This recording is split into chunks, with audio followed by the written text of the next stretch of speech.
Hey guys, and welcome back to another video. And in this video we're going through the Sunday games and going and reviewing them, SuperCoach and Fantasy, going through some of my players, etc., and just how I thought they were playing, even though I went through them in SuperCoach and Fantasy, just doing another overview of them, etc. But before we jump into this video, remember to like and subscribe, turn the notification bell on so you know when I upload. If you are listening on Spotify, give me a follow and a rating over there, and let's jump into this video here. So Richmond against Freo kicked us off on the Saturday, and this kicked off my SuperCoach stuff up. Yeah, but we'll get to that in 5 minutes or so. But yeah, Jaden Short, 103. I talked about him in the fantasy section. Obviously, don't have him in SuperCoach anymore. That was still, I think I profited off that trade out. I got Jordan Dawson, I think. I want to say that was the trade, or maybe did I get Zorko? If I got Zorko, I think I profited in the long run or so by about 10, 20 points, even though Zorko's had a really bad time of it and Jaden Short's had a really good time. But yeah, it's still, I think, was a positive trade-off in the long run when you think about it. So yeah, Jaden Short, 103, 25 touches, 8 marks. He's been pretty good and just doing what he needs to do. Would like to see some more clangers there, just that his, in terms of him just kicking the ball and doing dumb stuff with the ball, because he gets the fantasy points, but the SuperCoach points go down and he's less valuable in the other format, not having him. Hopper, 97, 118. He was pretty good. 33 touches, 6 tackles is a really good display. The free kicks against does hurt him, but yeah, 14 contested possessions is absolutely huge. Tim Taranto is just not looking anywhere near good enough to be top of the line, and that's just not what we need from him. 26 touches, 7 tackles. He is really struggling to live up to the mantle with this Richmond side. And then we get to the sort of rookie almost already. Luke Train, the 90, 80. He was outstanding. 22 touches, 10 marks, 2 free kicks for 1 against, 412 meters gained, 3 clangers. He used the ball at 54%, and there is definitely massive opportunity for him to continue on scoring 80 plus or so and just be massive relevancy in SuperCoach. I just don't know whether I want to open myself up to having 3 defender rookies. It's just a little bit worrying, but it might be the right play in the long run. It might be the risks that I need to take comparative to most, because yeah, him, Reed and Bice look outstanding at the moment, and also Pryor is just making cash in the background, but can be used on the bench to facilitate the having enough defender bench players to make the play there. You've got Toby Nankervis, 33 hit out, 17 touches. He was pretty good as well. 100% disposal efficiency. Not going to get that regularly from him, but he's one of the ruckman, especially in SuperCoach, that's really producing week in, week out. But I just wonder if he drops off as the season develops, given that he doesn't really have much help in the ruck. McIntosh was annoying with the tagging role. And then no one else here really mattered. No Sammy Layla and no other mids for them in Smiley or Houghton yet. They will come in due course, but Smiley had a half against the AFL under-18s and looked pretty good, but didn't obviously play out the game, as I said. So, and that was all precautionary. It was all pre-planned, that half. I don't think he did any injury there, so he should be debuting in the coming weeks, you'd expect soon enough. And maybe that's for McIntosh or something, but we'll see about that. Maybe Thomas Dow drops out to the side. Then we go over to Fremantle. Andy Brayshaw. Well, I was wrong about this. Andy Brayshaw is going to outscore Sarong. And that's simply because Sarong's going to get the attention. Sarong's still going to average 105 or so, but Andy Brayshaw has that big potential to go 110 fantasy, 120 SuperCoach. He just is ultra efficient with ball use, and he just racks up the ball. I think he got 3 holding the ball decisions as well. Maybe 2 holding the ball decisions from his tackles, which is plus 16 in fantasy, but it would be, some of them I think were plus 20. I think he ended up plus 20 or so on those, as well as just a lot of clearances from and contest possessions that were clean. And that was all that he needed, and that's why he got such a good multiplier. Josh Tracy just went nuts in the first quarter and then settled down. Heath Chapman just got a lot of dead ball at the end, especially once Luke Ryan subbed out. Kayla Sarong saved his score after a 10-point first quarter and 7 SuperCoach to get to a 101-103 split in those, 29, 4 and 4.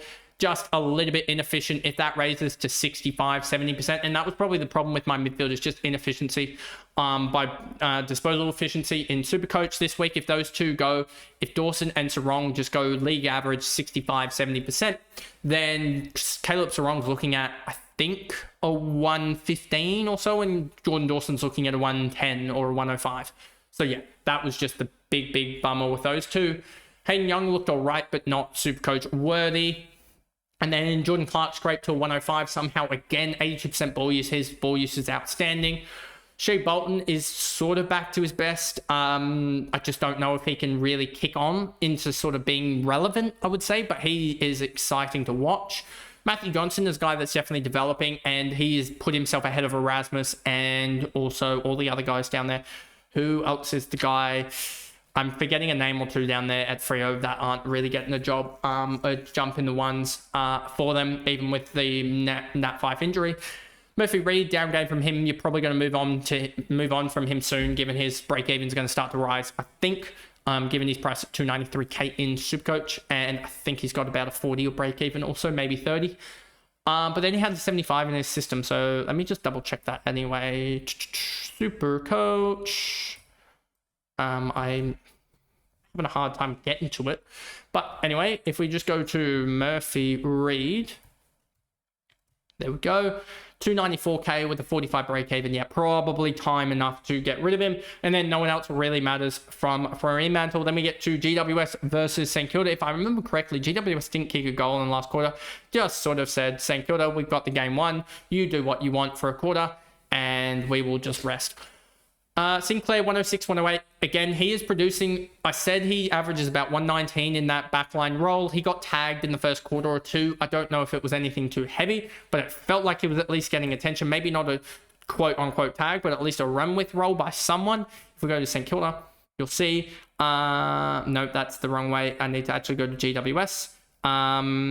It says he wasn't tagged apparently by anyone, but we know, or at least he was run with Harvey Thomas was there, and thereabouts with him. He wasn't exactly tagging him, as per this says, but he was definitely there and causing a little bit of disruption, not getting those as many marks as you would like. I don't know who St Kilda have next, but let's just go to Sinclair's there. They have got Western Bulldogs. No one's going to tag there, so he should be free running there. Wangani Malira is a guy that, like I said, this is one.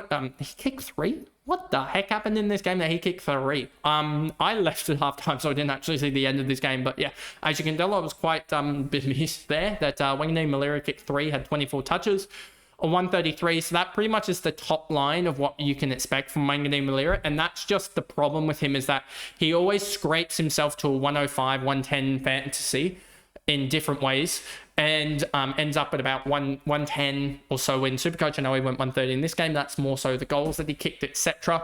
But yeah, that's sort of why I think that Wangani Malira is a safe pick.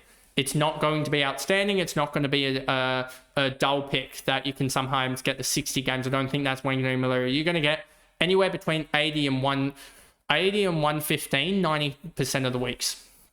Windhager, Burns, Hugo Garcia is producing pretty well, but not like top of the line, but he's producing as much as what the likes of Sanders was, and he was like half the price of Sanders, so that's a good job there for those that still have him through that sub game. Sharman, Steele, Wood, Marshall, again, just these ruck line is so hard to predict. He's going to drop down dramatically in price, and could mean that Boyd plays sometime soon, but we'll just see about that. Dusty Wilson, Hill, Hall, 62, had a couple of bad clangers. If he hadn't had those clangers, you're probably looking at him scoring a 75 or 80 in SuperCoach and ending up being priced at like 250k and having a really low break even and probably holding in most people's sides. But it is what it is. He's probably going to go soon, just because that 62 seems about what he's going to average as a small forward.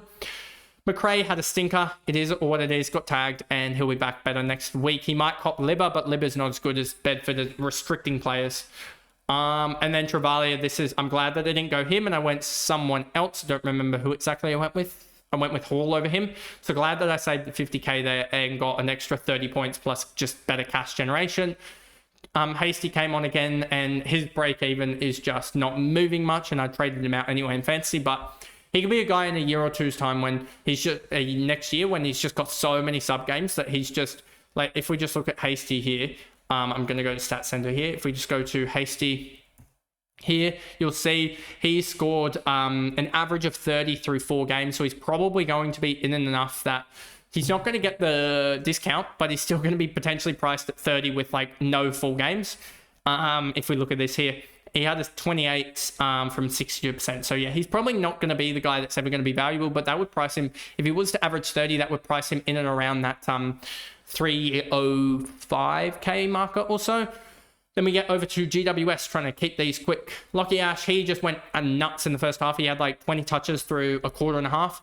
Ended up on 33 touches, 9 marks. A 113, 137. Tom Green, 108, 113. He's a guy that I've looked at potentially going for in Fantasy and Supercoach. He is currently priced at around the million marker. 1.023 and averaging 106, so he's near enough around the mark as well. So a guy that I'll definitely look at in the near future for Fantasy and Supercoach. Don't know what he is in Supercoach, as well as he just seems to be producing week in, week out. 564k, break even 96. Yeah, would definitely be a guy that I'm looking at in the near future. Does have Sydney coming up, but yeah, he is averaging 111, which is a pretty good marker. And other than the major tag against Hawthorn, which he could get at Sydney, but Sydney could go Callahan or Whitfield tagging there rather than Green. But yeah, we'll see about that as well. He's just a guy that sort of always floats in and around the marker there for being a guy to grab. Toby Green's had a really good couple of weeks, but I sort of expect him not to kick 5 goals regularly. Ware had a really good game. I don't know what his price point is in Fantasy or Supercoach. Let me just double check that. 527. Nope, not going to touch him there.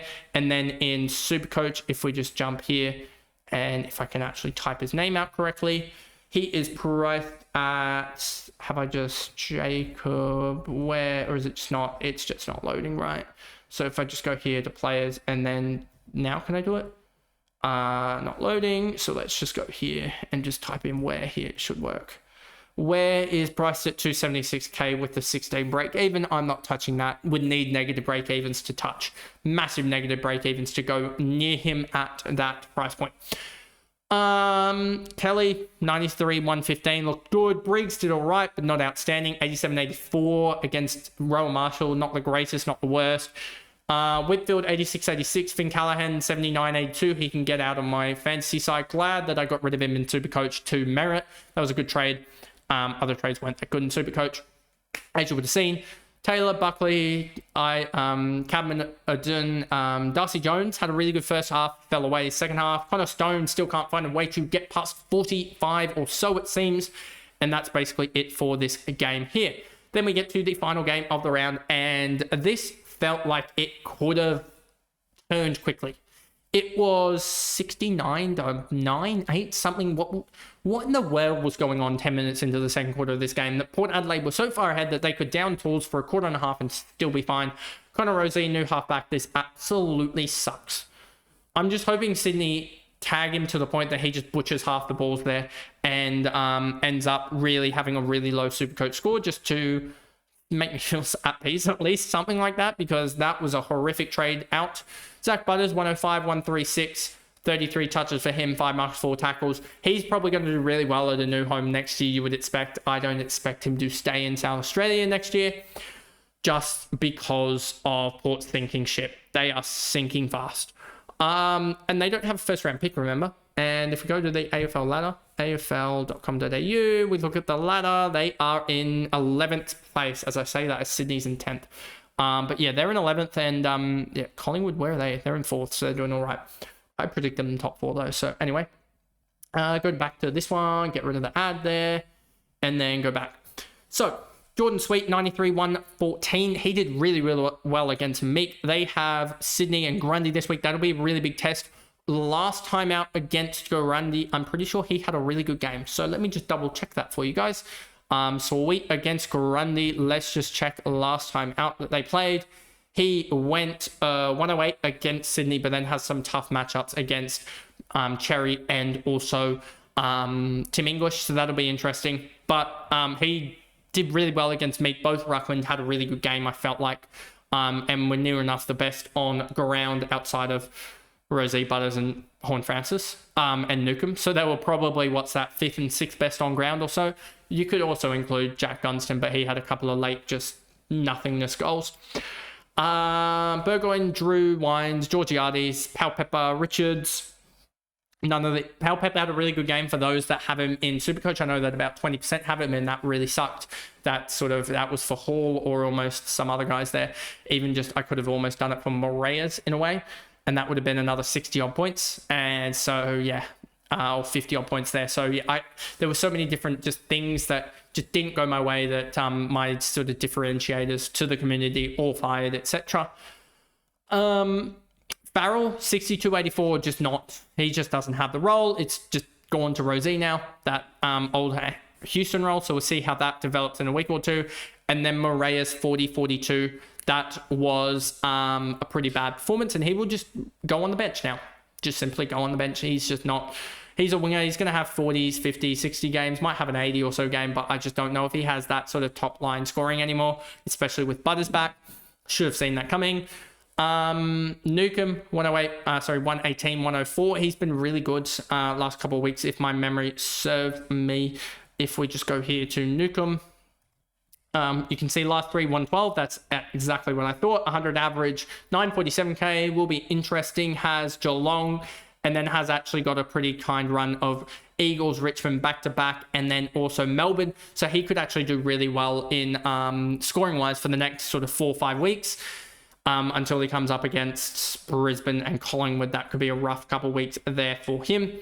Luke Meek did all right in the ruck, but he's just not top of the line. Jack Gunston kicked 6. Sicily had a 100.102 split, 20 touches, 11 marks, 2 goals. He did all right when he went forward as well. Dylan Moore, that role could increase, and this is a massive watch for Dylan Moore. That role came out of nowhere, sort of, if I just remember correctly. CBAs, let's go here and then go to Hawthorn here, and you'll see 2025 Dylan Moore. You can see the roles popped, and it's come at the expense. I say that Will Day's out. Connor Nash had a thumb injury, I want to say. I don't know if he played out the game. Let me just check. No, he didn't. And he played 39%. That'll be interesting to see. So you've got also, they didn't play Ward. So they didn't play Ward, who could come... Oh, they did play him in 14%. I'm just not there with it. So they could play Huswaite next week if Nash is out. We'll see how that develops. Or they could just play Ward more on ball. We'll see how that develops. So Dylan Moore's role could stand for a couple of weeks depending on the injury of the likes of Nash, but we'll just see how that goes. Amon, 88-79, Warple. I would really love Warple on the Swans, to be honest with you. That would be a great addition. Just a hard, rough sort of guy, similar to Rowbottom, but would just even out this midfield mix so much for the Swans, and help mean that Callum Mills doesn't have to play in the midfield and help that defense sort itself out. But yeah, Warple would be outstanding, and whichever club's going to get him, I'm going to hazard a guess a Melbourne club is going to grab him, because Hawthorn's going to go hard for Zach Butters. If Warple leaves, he's a guy to just watch, I would say. As we've seen, guys that get differing roles at other clubs can really springboard, or get an increased role at other clubs, can springboard. Weddle, D'Ambrosio, Battle, Morris, Barras, McKenzie. I'm intrigued to see how he develops over the next little bit, as he's a guy that's really relying on natural development at the moment. He's not getting that big role that we thought he'd grab, the potential on-ball role. He's just playing this sort of, as well as McDonald, who's injured at the moment. Those two are guys that I really hope get an on-ball role soon, because they really probably deserve it. If we look at CBA's, watch him, he's gotten sort of this mixed mashed. He's gotten 50%, but you can sort of see it. You would like to see that in the 70s regularly, to be honest with you. And hopefully with the injury to Will Day, we get more sort of a better understanding. But I don't think he'll be relevant, but could be an interesting one just to watch. Might just be not in the timing of Supercoach, the Will Day injury to get him for Mackenzie's points just to rise through the roof. And then that's pretty much it for the Sunday game reviews. If you guys did enjoy it, I hope you did, and I guess I will see you guys back later for the trade targets for Fantasy and Supercoach. and that'll give you guys an extra day for those ones, as well as the that'll give you guys an extra day with my team reveals. I might as well. There might be some trades, changes to the trades, but I'll sort of outline what the options I'm considering at the moment. But anyway, I hope you guys enjoyed it, and I'll see you guys in the next video. Bye, guys.